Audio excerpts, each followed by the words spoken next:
គោរពអញ្ជើញលោកយាយលោកតាមីមីងបងប្អូនចិត្តឆ្ងាយទាំងអស់គ្នា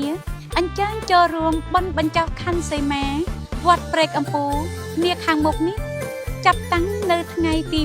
27ដល់ថ្ងៃទី29ខែមីនាឆ្នាំ2026សូមគោរពអញ្ជើញដល់មេត្រី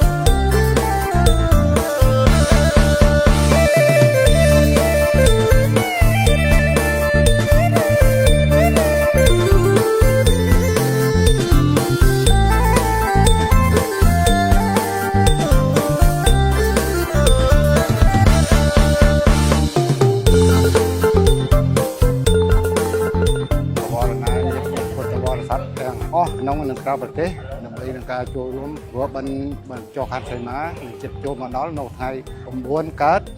ខែចែកនឹងត្រូវថ្ងៃទី27ខែ3ដូច្នេះសូមផ្សព្វផ្សាយជាដំណឹងនេះដើម្បីឲ្យប្រជាពុទ្ធបរិស័ទដើម្បីមកការចូលរួមនៅក្នុងកម្មវិធីបញ្ចុះខណ្ឌសីមានៃវត្តព្រែកអំពូ